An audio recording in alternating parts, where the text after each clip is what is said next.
Vamos aprender juntos a palavra? Espírito Santo de Deus, nós abrimos o nosso coração agora para ouvir a Tua palavra. A Tua palavra está sendo aberta, ó Deus. E não adianta a Bíblia aberta se o coração não estiver aberto. Comunica ao nosso coração as Tuas verdades, para que possamos sair daqui diferente de como entramos, em nome de Jesus. Desarmamos a nossa mente e profetizamos que a palavra tem livre curso para alcançar cada coração nesta noite, e que todos digam comigo amém, assim seja e assim será. Eu quero dizer que todos estão de máscara, somente nós, na hora de cantar e na hora de pregar, que não usamos a máscara, mas nós usamos, é necessário usarmos. Amém? Hoje nós vamos falar a respeito do ministério de Judas. Aí você me pergunta, pastor, Judas tinha ministério? Tinha. Não foi eu quem dei e nem você, foi o próprio Deus. E quando nós olhamos para a palavra, nós vemos que Judas foi reprovado. Então diga, eu quero ser aprovado. Nós vamos aprender hoje alguns princípios e valores que devem reger a nossa vida aqui na terra, para que possamos ter um endosso espiritual de Deus para uma vida tranquila, próspera, vitoriosa e abençoada. Abriu a sua Bíblia comigo? Lucas capítulo 6, versículo 12, diz assim a Bíblia Sagrada: E aconteceu que naqueles dias subiu ao monte para orar e passou a noite em oração a Deus. E quando já era dia, chamou a si os seus discípulos e escolheu 12 dentre eles, a quem também deu o nome de apóstolos: Simão, ao qual também chamou Pedro e André, irmão de Tiago e João, Felipe e Bartolomeu, Mateus e Tomé, Tiago, filho de Alfeu, e Simão, também chamado Zelote, Judas, filho de Tiago, e Judas Iscariotes, que foi o traidor. A Bíblia não fala em lugar nenhum quem dos 12 seria o traidor, quem dos 12 seria o filho da desobediência, o filho da perdição, o filho do diabo. Mas estava predito que um dos seus iria lhe trair. Jesus tinha 12 discípulos. E qual deles então seria aquele que o diabo usaria? Note que o diabo procurou aquele que dava brecha, legalidade, direito, porta aberta. Esta pessoa foi Judas, porque ele não vigiou na sua mente, no seu coração, nas suas palavras, nas suas atitudes e comportamentos, e por conta disso veio a queda. Isso deve ser importante para nós, porque se você não vigiar com os teus pensamentos, você cai. Se você não vigiar com os teus sentimentos, você cai. Se você não vigiar com as tuas palavras, você cai. Geralmente você fala daquilo que é resposta do que você pensa e do que você sente. Jesus disse: a boca fala do que o coração está cheio. E eu quero te fazer uma pergunta: você tem enchido o seu coração com as coisas do céu, com a palavra de Deus?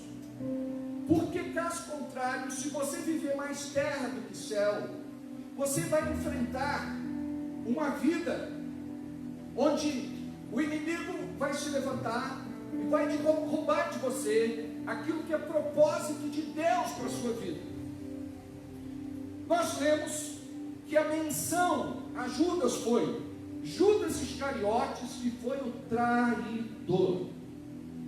O importante não é como a gente começa, é como a gente termina. Olha só a referência que se tinha de Judas. Quando se falava dele como o mercenário, como o traidor, como o desleal, como alguém que se sujeitou a cumprir não um propósito de Deus, mas um propósito do diabo. E eu quero te fazer uma pergunta nesta noite: como você quer ser lembrado? Porque pessoas falam de nós, pessoas da nossa família, nossos parentes. Imagina só que tem gente da nossa casa que pode não falar bem da gente. Imagina que tem parentes que podem não falar bem da gente. Empresa, comércio, indústria, por onde você passa, pode ser por um escritório pequeno, as pessoas vão falar de você, as pessoas vão se lembrar de você. Igreja, os irmãos vão falar de você, os irmãos vão se lembrar de você. E quando falarem de você, conversarem sobre você, se lembrarem de você, o que é que eles vão falar? Agora aqui eu quero fazer um adendo. Eu quero dizer para você que o mais importante não é como a terra fala de você. É claro que é importante o nosso testemunho.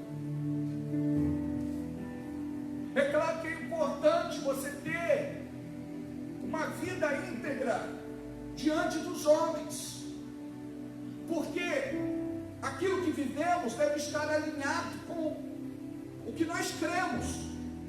Você não pode viver algo e crer em outra coisa. Você não pode crer em algo e viver outra coisa.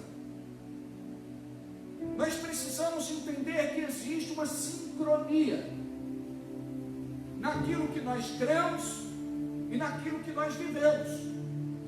Então eu preciso pensar de acordo com a palavra, eu preciso sentir de acordo com a palavra.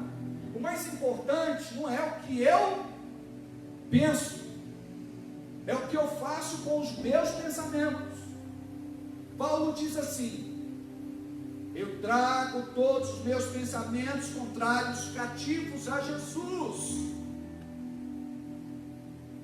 Paulo diz que devemos pensar naquilo que é bom, de boa fama, aquilo que glorifica a Deus, aquilo que é honesto, aquilo que é direito.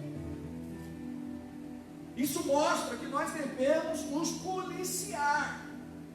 Nós precisamos vigiar, porque tem pensamentos que você tem que não é trazido por Deus, é trazido pelo diabo. E Judas caiu por conta disso. Ele substituiu tudo aquilo que Jesus, ao longo de 3 anos e meio, ensinou para ele e para os outros apóstolos. Ele buscou aquilo que era deformidade dentro dele. Por isso que nós precisamos nos converter dia a dia, porque tem muita coisa em nós que precisa ser transformada pela palavra de Deus. Tem muita coisa que é deformidade de caráter, personalidade, temperamento, identidade. Nós precisamos ressignificar tudo isso. Por isso que a Bíblia diz que hoje nós somos novas criaturas. Devemos viver como novas criaturas. As coisas velhas se passaram, eis que tudo se fez de novo.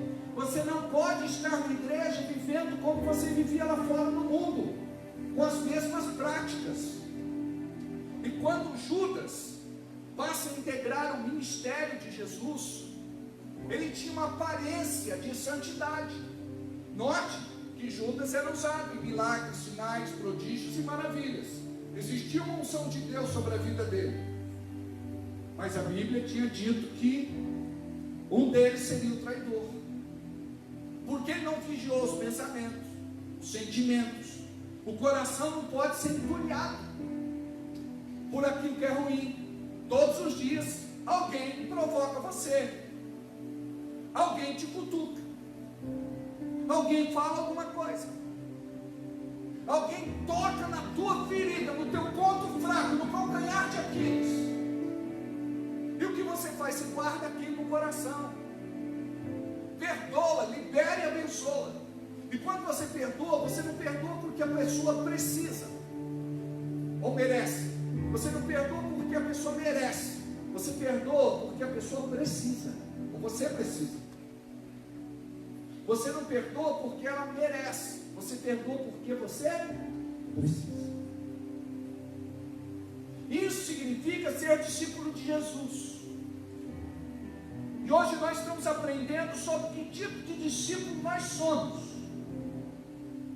Então note, é importante sim o seu testemunho na terra, porque esse testemunho vai ecoar e vai chegar até o céu.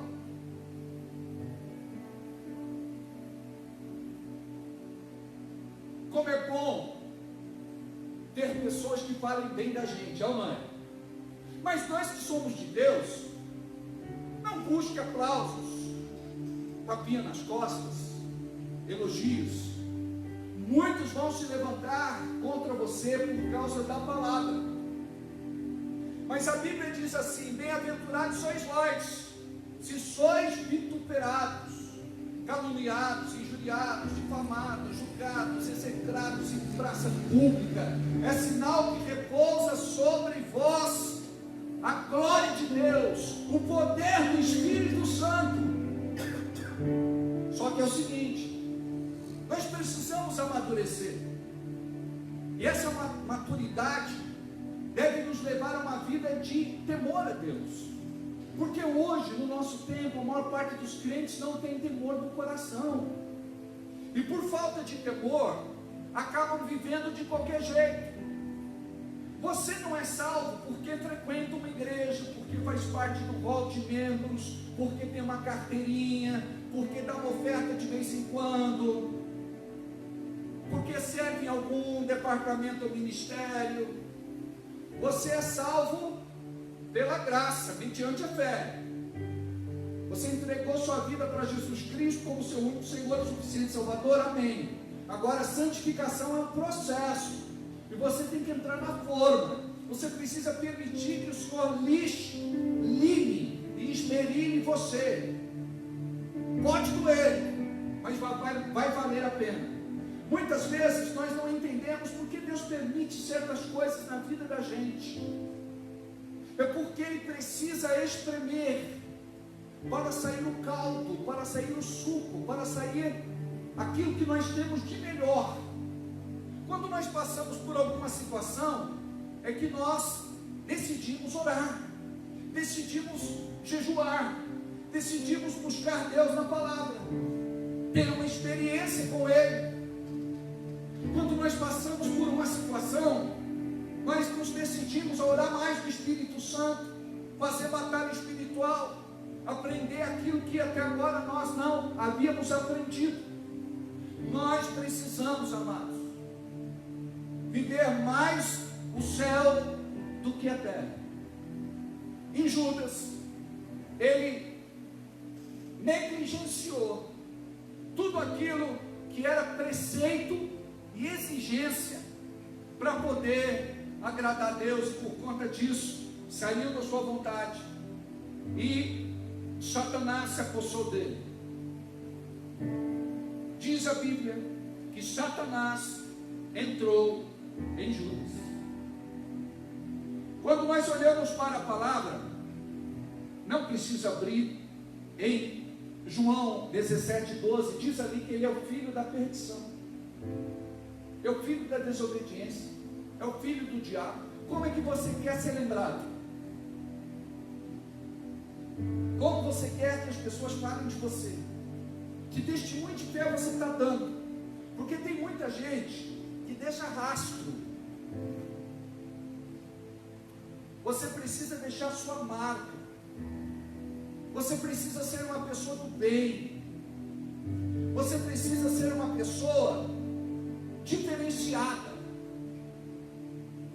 O que acontece com o crente que não tem personalidade é que quando ele vai para algum lugar e se mistura com quem é torto, ele fica torto. Ele fica pior do que aquelas pessoas. Ao invés de ele levar luz para onde existe trevas, ele se torna trevas também. A sua luz acaba apagando. E você, em nome de Jesus, tem que entender isso para viver outra realidade espiritual. Em João capítulo 13, versículo 28, João 13, 28 diz assim: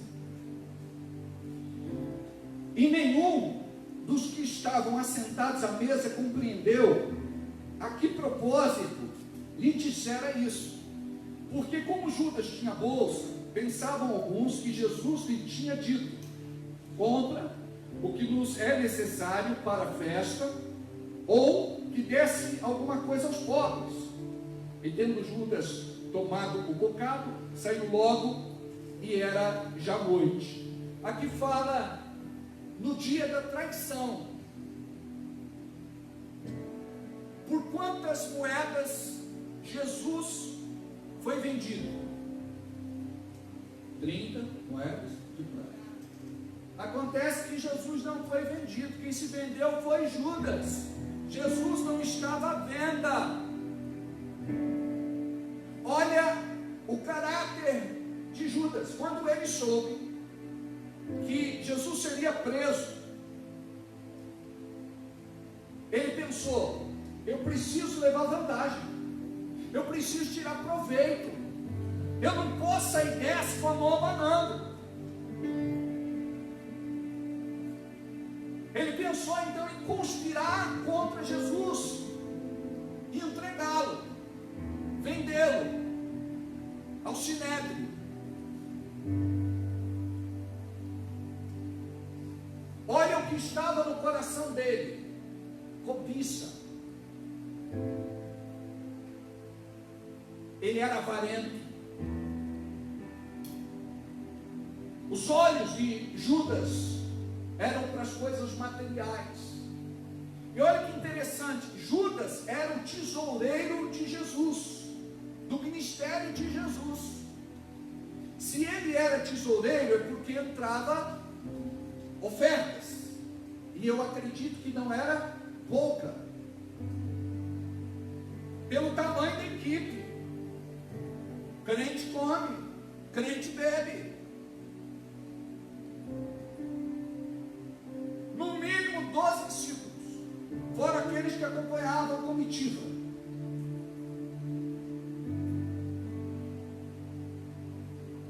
Jesus cuidava deles de modo que nada faltava. A provisão era de Deus. Você nunca viu na Bíblia Jesus reclamando de nenhuma necessidade, carência ou precisão. Ele aprendeu a recorrer a Deus. E quando você ora, você precisa aprender a transformar a tua oração em algo que se materializa. Por isso que a Bíblia diz que devemos chamar as coisas que não são como se já fossem. Você deve aprender: abre a boca, creia, profetiza e recebe o teu milagre em nome de Jesus. É claro que isso não deve virar um jargão, uma vara de pirlim-pim-pim e abracadabra. O crente precisa aprender a ser sério. E quando a gente fala de ser sério, nós estamos falando de temor, porque aquele que teme a Deus não vai ficar usando o nome do Senhor em vão e abrindo a boca para brincar com aquilo que é santo. Nós precisamos saber o que vai no coração de Deus para orar de acordo com a palavra de Deus. Quando você aprende a orar a palavra de Deus, a sua oração já começa com a resposta. Deus quer te abençoar. Deus vai te usar para abençoar outras pessoas. Mas se você não crê que funciona para você, como é que você vai orar abençoando outras pessoas? Você precisa eliminar do teu coração toda dúvida, toda incredulidade e toda descrença. Judas então era o tesoureiro, era o homem de confiança de Jesus. Jesus colocaria qualquer pessoa para cuidar do dinheiro? Claro que não. Tem até um ditado que fala: não dá para colocar o bode cuidando da horta, porque senão ele vai comer toda a plantação. Mas Judas foi escolhido. Nós vimos que Jesus subiu ao monte, passou a madrugada toda, desceu dali e escolheu os 12. E é claro que não foi só um dia de busca. Isso já estava no coração de Jesus há muito tempo. Mas aquele dia foi um dia de ação. Ele precisava formar a sua equipe. E de repente, entre eles estava Judas. Então imagina só, na equipe tinha alguém que era ciumento, invejoso, egoísta, individualista, possessivo, avarento, mentiroso. E eu acredito que outros predicados também. Você pode incluir na lista aí uma série de outras coisas. Conviveu com Jesus, mas era desleal. Não era obediente aos conselhos de Deus. Ele fazia aquilo que lhe era oportuno. Foi por isso então que o diabo entrou na vida dele. Está entendendo? O porquê é que muitas vezes você não vive uma vida de bênção? Porque você diz que é de Deus, que é discípulo de Jesus, mas você vive do seu jeitão. Não mudou pensamento, não mudou sentimento, não mudou linguajar, não mudou companhias, não mudou os lugares que frequentava, não mudou os teus vícios, os teus maus hábitos, os teus maus costumes. Então, tudo isso permite uma ação maligna na sua vida. A partir do momento que você diz assim: eu tenho temor no meu coração. E quando a gente fala de temor, pensa assim: temor é um poder sobrenatural da parte de Deus que vai me impedir de pecar. Sabe quando é que vem a capacitação do Espírito Santo para nos ajudar em nossas fraquezas? É quando a gente diz assim: eu não vou mais pecar. Você toma uma decisão e você vai falar sério com você mesmo, porque o teu maior inimigo não é o diabo, o teu maior inimigo é você primeiro. Não vou mais fazer isso. O diabo vai tentar você, você vai dizer: diabo, eu tomei uma decisão, eu não vou mais pular cerca, eu não vou mais adulterar, eu não vou mais trair, eu não vou mais me prostituir, eu não vou mais me drogar, eu não vou mais ver pornografia na internet, eu não vou mais fazer parte da roda dos escarnecedores na empresa, na escola, na faculdade, no curso técnico. Eu vou escolher as pessoas com quem eu vou andar. Você não pode ser um alienado. Não é que você não vai ter contato com essas pessoas, mas elas não vão te influenciar mais. Agora você vai influenciar essas pessoas. Você nasceu para ser influência e não para ser influenciado. Tem pais que conversam comigo e dizem assim: pastor, não foi essa criação que eu dei para minha filha, não foi essa criação que eu dei para o meu filho. O que é que foi fator decisivo na sua mudança? Companhia. Por isso, nós que somos de Deus, precisamos entender que pisamos em terreno minado. Devemos entender que o diabo, ele quer te levar para o mundo. O diabo quer te levar a ter uma vida de pecado carnal, porque assim ele te leva para o inferno. Se você andar em santidade, você vai para o céu. Deus não fez um inferno para nós crentes, Ele fez um inferno para Satanás e seus demônios. Então nós temos que mudar na nossa forma de ser, de agir, de sentir, de falar. Quando você se disciplina, se posiciona, você faz isso porque teme a Deus. Você não faz porque tem medo de ir para o inferno. Você faz porque Deus é para você o ser mais importante da sua vida. Você faz porque você ama Deus. E quando a gente ama, nós somos leais e nós somos fiéis. Geralmente nós vemos colantes atrás dos carros, nas portas de geladeira, nas janelas. Deus é fiel. É verdade, Deus é fiel. Mas se nós somos fiéis ou continuamos infiéis? Foi o que Judas vivenciou. Tem um monte de coisa, né? Para mudar na nossa vida. E a gente acha que já está bom. Então, temor o que é? É você, de livre e espontânea vontade, por ter um caráter que foi tratado pela palavra, rejeitar aquilo que o diabo está te oferecendo, aquilo que ele está colocando na mesa. Não brinque com a sua salvação. Judas brincou com a sua salvação, e por conta disso ele se tornou o filho da condenação. Estava predito que um deles seria o traidor. Mas como dói o coração do pai olhar para o seu filho e ver que o seu filho está se perdendo. E muitas vezes não pode fazer muita coisa, porque chega uma hora na vida do seu filho que ele vai fazer suas próprias escolhas. Ele vai tomar suas próprias decisões. Decisões que vão implicar numa vida de bênção ou numa vida de maldição, de condenação e de sentença. Cuidado com aquilo que você planta, porque tudo aquilo que nós plantamos virá às claras, virá à luz em algum momento. A Bíblia diz que aquilo que nós fazemos às escondidas virá às claras, virá à luz, será soprado sobre os telhados.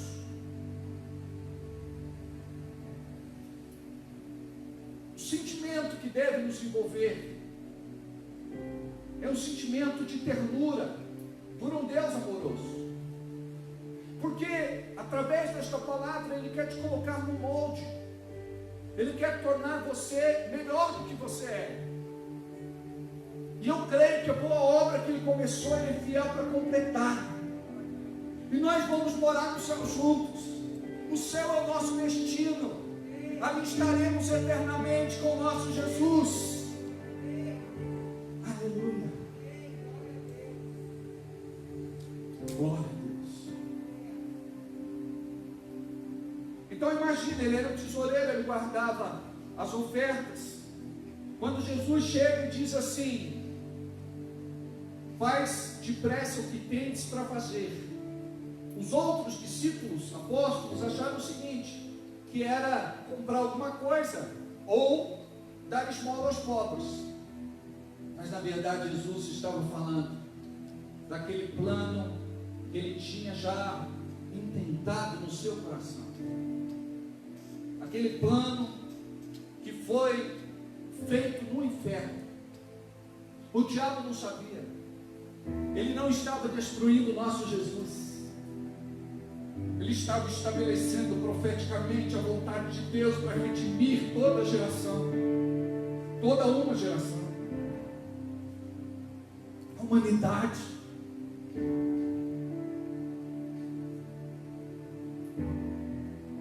Se ele soubesse o que aconteceria, o que estava por vir, ele não teria feito o que fez. Imagina. Olha só o que diz em João, capítulo 12, versículo 4.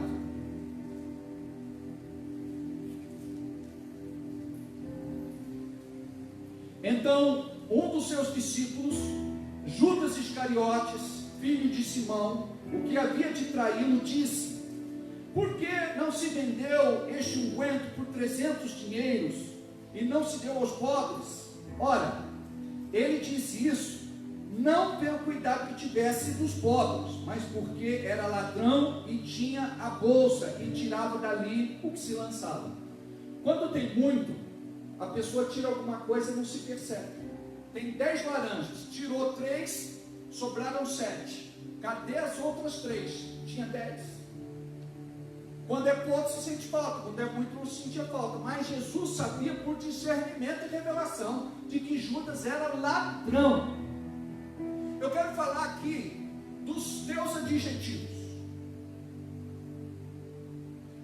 Quais são as tuas características?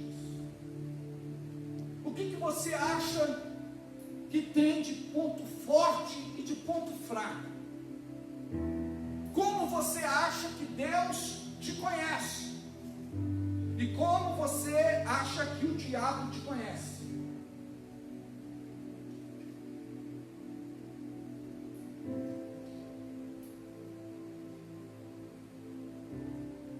Está na hora, amados, de nós mudarmos. A igreja de Jesus na terra tem que ser uma igreja que vive no temor. Voltando lá, o que é o temor? É você de prontidão dizer: eu não vou fazer isso. Teve um irmão que falou comigo, disse: pastor, eu estava trabalhando e uma pessoa deixou lá um iPhone, e veio em mim uma vontade de pegar aquele iPhone, porque ninguém estava vendo. E se eu pegasse, tinha várias pessoas ali, ninguém ia saber que era eu. Mas eu lembrei daquilo que o Senhor pregou um dia, que disse assim: aquele que roubava, não roube mais. Aí eu pensei, é verdade, eu era ladrão, mas agora eu não posso roubar mais, porque eu sou crente. Eu sou de Jesus. Eu não vou perder minha salvação por causa de um celular. E crente é assim, ó. Ele dá sopa para o azar. Ele faz, ele é pego com a boca na botija. Ele é envergonhado. Ele escandaliza o reino. Nós precisamos entender que hoje parece que está tudo bem, parece que ninguém sabe, parece que não vai ter nenhum efeito colateral. Queridos, não brinca com a justiça de Deus, não brinca com o juízo de Deus, porque a Bíblia diz que tudo aquilo que o homem plantar, ele vai colher. Muitas vezes você não sabe porque, eu sou infeliz, eu sinto um vazio no meu coração, nada dá certo na minha vida, tudo é tão difícil para mim, a minha vida é só de dor e sofrimento. O que é que você tem plantado na sua vida? Sabe por quê? Nós que somos de Deus, quando passamos por alguma situação, nós passamos com paz no nosso espírito, porque temos Jesus, e Jesus é o príncipe da paz. Em meio a guerras, a paz que excede todo conhecimento toma conta do nosso coração. Vamos para a palavra. Olha só o que diz então a Bíblia, que um dia ele presenciou quando Maria entra aonde Jesus estava e derrama sobre ele o vaso de alabastro, e era um perfume muito caro. Os religiosos que estavam ali estavam falando contra Jesus. Se Jesus soubesse quem é essa mulher, não permitiria que lhe tocasse. Guarda isso. Quando nós formos tocados, não seremos contaminados, assim como aconteceu com Jesus. Ela tocou em Jesus, ela foi limpa, ela foi purificada, ela foi santificada por um gesto que ninguém teve. Jesus falou: você nem sequer me beijou.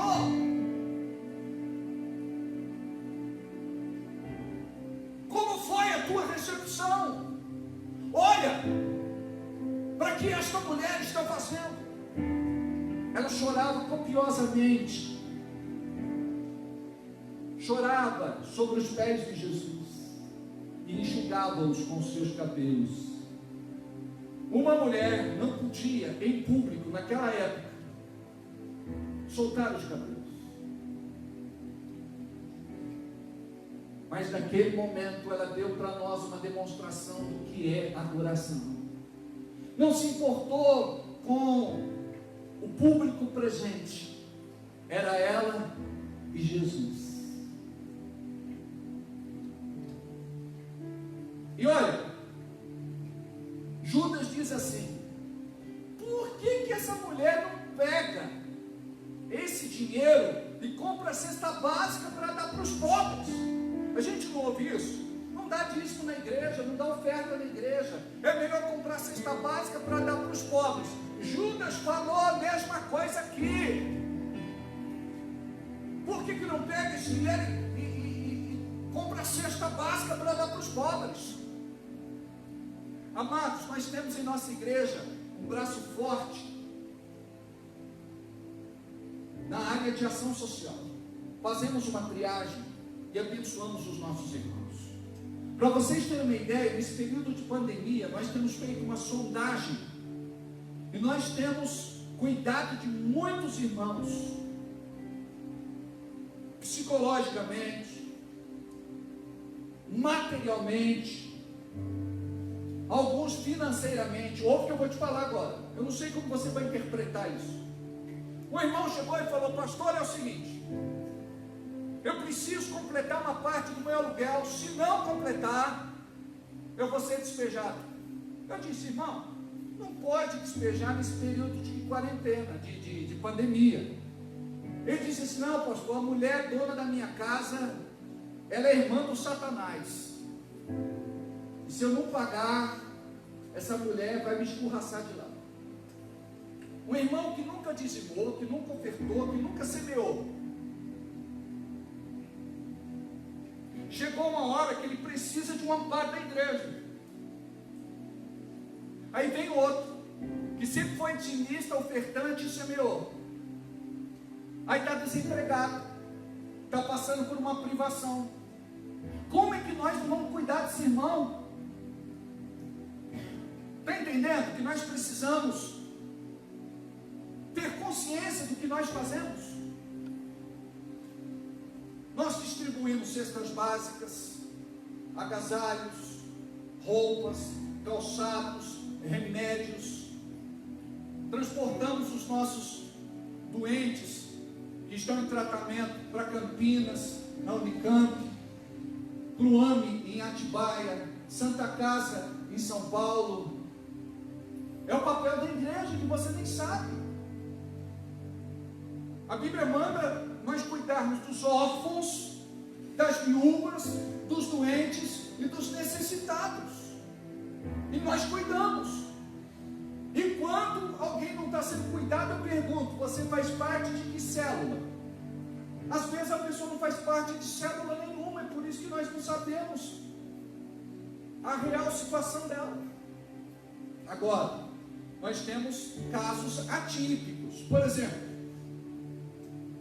eu passei num lugar aí, não vou falar qual, é uma boca de fumo, boca de droga, e estava lá na calçada uma cesta básica da nossa igreja, com um colante lá, célula tal. Aí eu parei, eu falei: escuta, veio da onde essa cesta? O cara falou: o maluco veio aí, ó. Ele pegou o bagulho e foi embora. A cesta que nós demos, ele trocou por droga. Eu falei: você se incomoda só de eu tirar o papel aqui? Não, pode tirar, mano. Tranquilidade.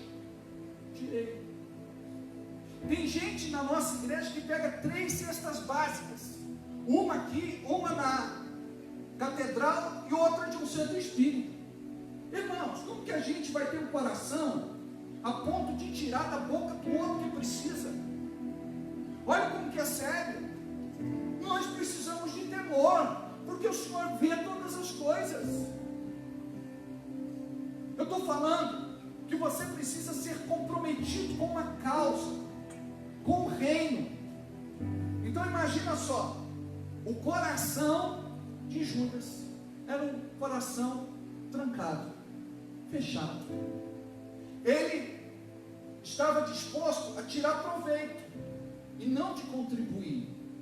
Então, imagina só, quanto aos religiosos que estavam lá falar alguma coisa, a gente até entende. Mas um discípulo de Jesus tem um coração assim, misericórdia. Olha o que diz. Não vou parar aí por conta do tempo. Mas Mateus 27, 5 diz que Judas se enforca. Olha o fim dele, um fim triste.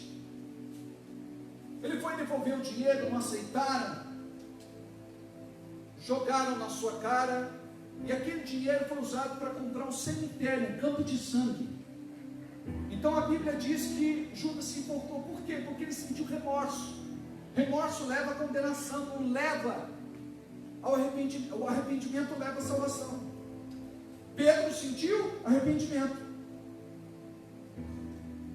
Ele sentiu remorso. Eu gostaria que você pensasse nisso.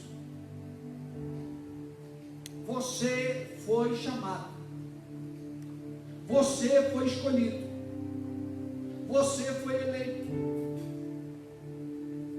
Você não está aqui simplesmente por estar. Não fostes vós que me escolhestes, mas eu vos escolhi a vós e vos nomeei, para que vades e deis fruto e vosso fruto permaneça. Você foi chamado. Como você vai viver para Deus?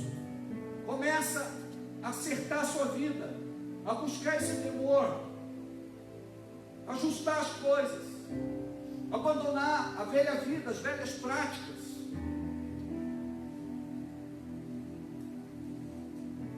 Como você vai viver para Deus? Qual vai ser o seu testemunho a partir de hoje? E como você vai contribuir para a pregação do Evangelho? Você deve ter um coração aberto a contribuir.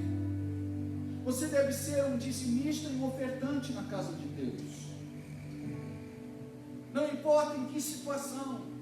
Quando nós olhamos para a Bíblia e vemos a viúva de Sarepta, nós vemos que esta mulher ia fazer sua última refeição, dar para o seu filho comer e depois morreriam de fome. Mas Deus manda o profeta ali com uma palavra. Ele faz um desafio. E porque aquela mulher obedeceu, ela teve um milagre na sua vida a ponto de nunca mais passar necessidade. Lembra da viúva pobre? Nós precisamos aprender a plantar em tempo de fome. O mundo não entende isso. Mas nós entendemos um princípio espiritual. A semente que sai da nossa mão nunca mais sairá da nossa vida. Eu, quando passo por alguma situação, eu penso, preciso semear. Às vezes, preciso semear extra. E a Bíblia diz que cada um faz conforme a sua fé. Nós não estamos aqui para explorar ninguém, a nossa igreja não faz essas campanhas mirabolantes. Nós não mercadejamos, não fazemos barganha, não fazemos negócio. Tudo que nós damos é voluntário. Não é com medo de maldição, praga, inferno. Fazemos por amor, reconhecimento, gratidão, fé, adoração e fidelidade. E posso colocar temor aqui também. Porque se você teme a Deus, você não vai viver o ministério de Judas. Você vai ser uma pessoa que vai aprender a desfrutar daquilo que o céu tem preparado para você. E a última coisa é, guarda o teu coração. Está lá em Provérbios, capítulo 4, versículo 23. Guarda o teu coração. Não permita que o diabo contamine você. Em nome de Jesus.